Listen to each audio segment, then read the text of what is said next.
आप हैं विविध भारती के संग। जिज्ञासा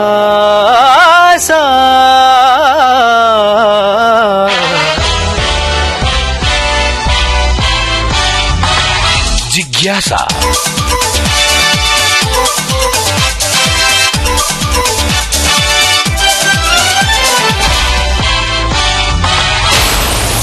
जिज्ञासा ज्ञान की रेडियो एक्टिव तरंग। ज्ञान की रेडियो एक्टिव तरंग जिज्ञासा में मैं यूनुस खान आप सभी का बहुत बहुत स्वागत करता हूं। जिज्ञासा हमारा एक ऐसा कार्यक्रम है जिसके जरिए हम वैज्ञानिक चेतना के प्रसार का प्रयास करते हैं। आज हम एक ऐसे वैज्ञानिक की बात करने वाले हैं जिन्होंने इतिहास की दिशा बदल कर रख दी। इनका नाम है जाने माने भौतिक विज्ञानी एडवर्ड टेलर। एडवर्ड टेलर ने हाइड्रोजन बॉम्ब बनाया था।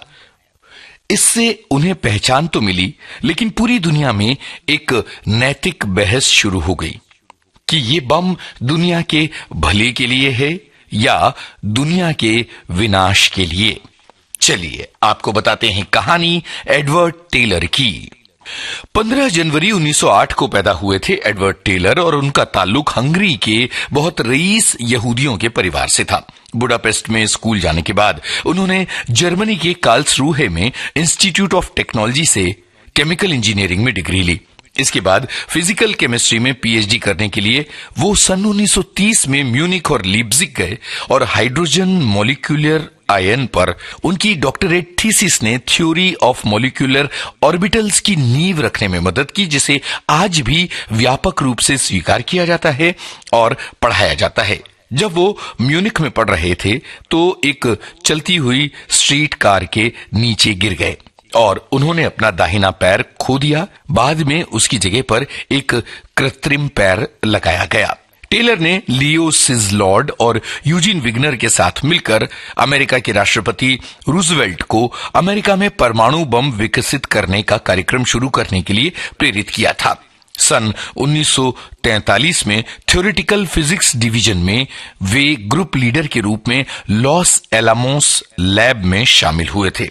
टेलर को हाइड्रोजन बम विकसित करने की संभावना में दिलचस्पी तब हुई जब एनरिको फर्मी ने सुझाव दिया कि न्यूक्लियर फिजन पर आधारित एक हथियार का उपयोग लार्जर न्यूक्लियर फिजन रिएक्शन को शुरू करने के लिए किया जा सकता है। टेलर ने पूरे प्रोजेक्ट के दौरान एक फ्यूजन वेपन के लिए अपने विचारों को आगे बढ़ाना जारी रखा। हालांकि उस समय के भौतिकविदों को यह संदेह था कि ऐसा कोई हथियार बनाया भी जा सकता है, लेकिन टेलर उन कुछ वैज्ञानिकों में से एक थे जिन्होंने जुलाई 1945 में अमेरिका में हुए ट्रिनिटी परीक्षण के दौरान पूरे धमाके को आंखों पर एक चश्मा लगाकर देखा था, जबकि उस समय निर्देश ये थे कि सारे लोग पीठ के बल जमीन पर लेट जाएं, पर वे निडर थे और उन्होंने अपनी आंखों से ये धमाका देखा था। एडवर्ड टेलर को हाइड्रोजन बॉम्ब का जनक कहा जाता है। 1949 में सोवियत संघ ने अपना पहला परमाणु विस्फोट किया और इसके बाद टेलर ने अमेरिका के राष्ट्रपति ट्रूमैन को हाइड्रोजन बम के लिए एक क्रैश प्रोग्राम विकसित करने के लिए मनाया। उन्होंने ये यकीन दिलाया कि हाइड्रोजन बॉम्ब बनाना मुमकिन है। 1950 में ट्रूमैन ने हाइड्रोजन बम कार्यक्रम को मंजूरी दे दी और टेलर उसी साल बाद में लॉस एलामोस लौट आए और एक डिजाइन पर उन्होंने काम करना शुरू कर दिया। टेलर ने पोलिश गणितज्ञ स्टेनिस्लाव उलम के साथ मिलकर 1951 में थर्मो न्यूक्लियर डिवाइस के लिए पहला प्रैक्टिकल डिजाइन बनाया। एक साल बाद यूनाइटेड स्टेट्स ऑफ अमेरिका ने दक्षिणी प्रशांत में एनीवोटिक ओटोल में अपने पहले थर्मो न्यूक्लियर डिवाइस का परीक्षण किया। माइक शॉट के नाम से इसे जाना जाता है।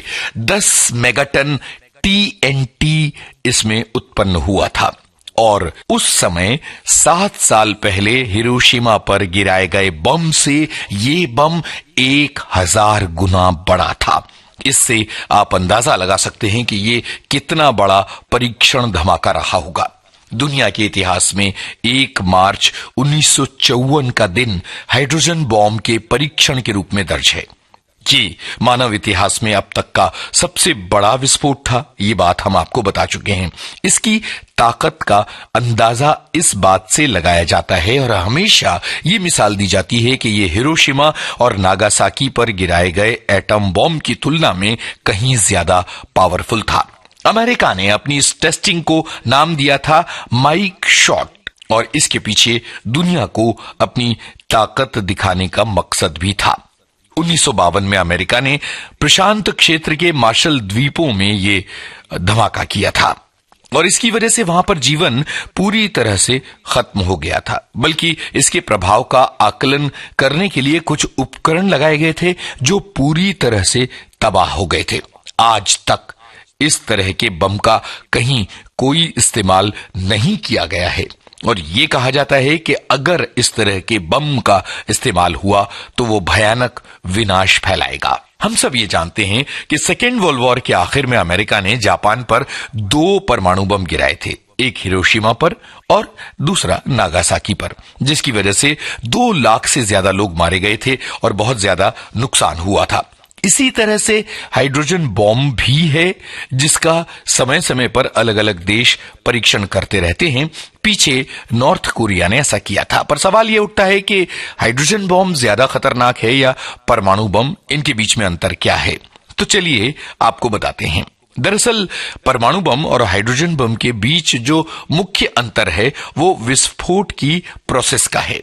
परमाणु बम को नाभिकीय अभिक्रियाओं के सम्मिलन से बनाया जा सकता है। इसमें फिशन यानी विखंडन की प्रक्रिया होती है। फिशन में परमाणुओं को हल्के तत्वों में विखंडित करने से एनर्जी निकलती है। ऐसा माना जाता है कि 1000 किलोग्राम से बड़ा परमाणु बम इतनी ही ऊर्जा उत्पन्न कर सकता है जितनी कई अरब किलोग्राम विस्फोटकों से उत्पन्न हो सकती है और इसीलिए परमाणु बम को महाविनाशकारी हथियार कहा जाता है।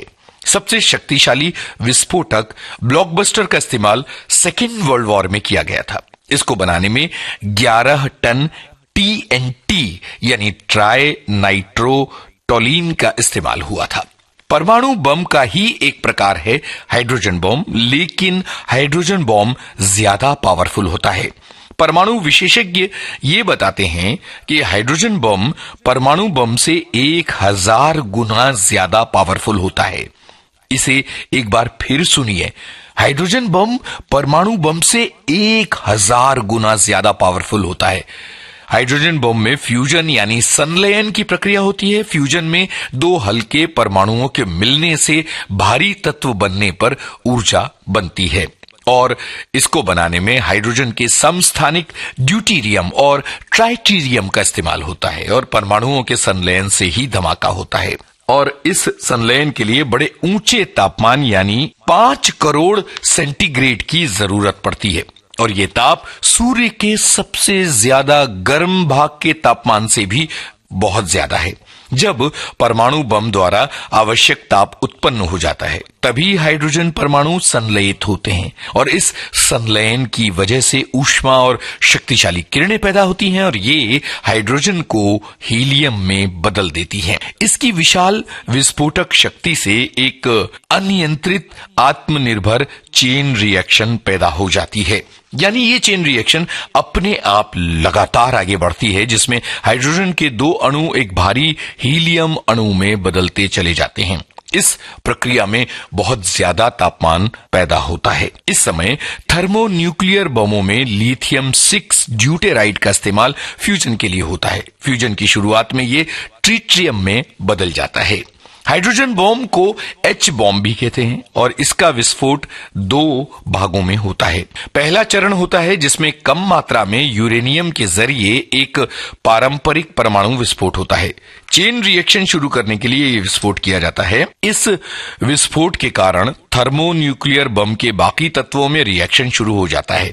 इस चेन रिएक्शन के कारण देखते ही देखते तापमान लाखों डिग्री तक पहुंच जाता है। इस विस्फोट और गर्मी के कारण बड़ी मात्रा में न्यूट्रॉन युक्त रेडिएशन निकलता है। इस विस्फोट के कारण दूसरे चरण का रिएक्शन होता है जिससे यूरेनियम के कंटेनर में धमाका होता है। ये पूरी प्रक्रिया 1 सेकंड से भी कम समय में होती है। इस सिलसिले का सबसे बड़ा विखंडन परमाणु बम था आईवी किंग। 16 नवंबर 1952 को इनोवेट एटोल में द्वीपों पर ये बॉम्ब फेंका गया था, जिसके परिणाम स्वरूप 500 किलो टन का विस्फोट हुआ था। और हाइड्रोजन बॉम्ब का जो सबसे शक्तिशाली रूप था वो था टसार बॉम्ब। ANT-602 हाइड्रोजन बॉम्ब का उपनाम था टसार बम, जिसका अक्टूबर 30, 1961 को आर्कटिक सर्कल में मितुशिखा खाड़ी में सोवियत रूस ने परीक्षण किया था। ये उस समय का सबसे ताकतवर परमाणु हथियार था और मानव इतिहास के सबसे शक्तिशाली मनुष्य द्वारा बनाए गए विस्फोटकों में से एक इसे माना जाता है। इसमें 50 मेगाटन TNT का विस्फोट हुआ था।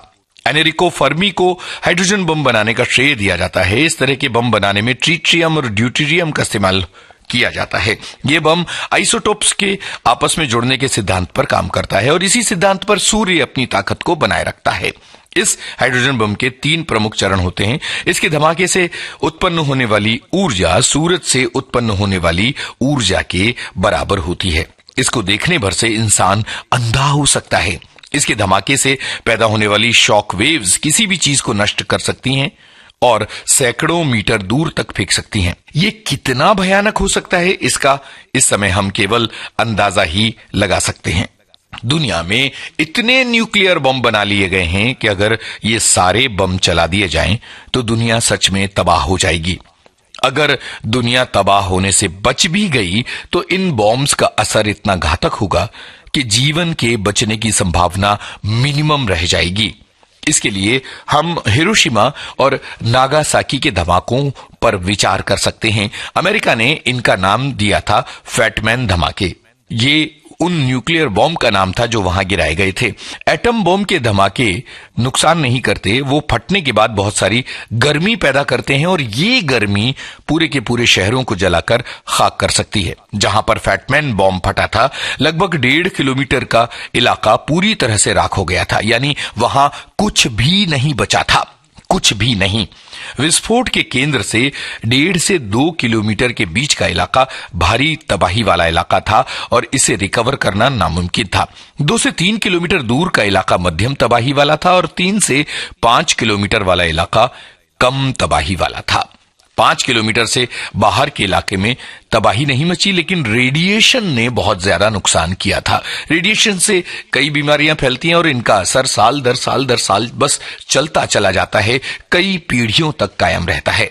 आपको शायद यकीन ना हो, लेकिन हिरोशिमा और नागासाकी में आज की पीढ़ियां भी रेडिएशन के प्रकोप में पल रही हैं। जरा सोचिए कि कितना नुकसान किया हिरोशिमा और नागासाकी पर फेंके गए इन बॉम्ब्स ने। पर दुनिया को देखिए कि लगातार एक से बढ़कर एक खतरनाक बॉम्ब बनाने की कोशिशें आगे बढ़ती चली जा रही हैं।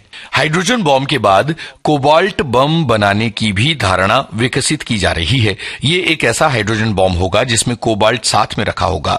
ये फटेगा तो औसत हाइड्रोजन बॉम्ब से ज्यादा तबाही होगी, क्योंकि धमाके के बाद कोबाल्ट के कण दूर दूर तक फैल जाएंगे और इनसे निकलने वाले रेडिएशन से बड़ी संख्या में लोगों को कैंसर जैसी बीमारियां हो जाएंगी। अब सवाल यह है कि दुनिया को इस तरह के बम की क्या जरूरत है। हम तो ये कहेंगे कि दुनिया को विकास की जरूरत है और वो शांतिपूर्ण विकास की जरूरत है। दुनिया को अमन चैन की जरूरत है। जहां ये था आज का जिज्ञासा कार्यक्रम। इस कार्यक्रम के लिए शोध, आलेख, स्वर और संपादन आपके इस दोस्त यूनुस खान का था। जिज्ञासा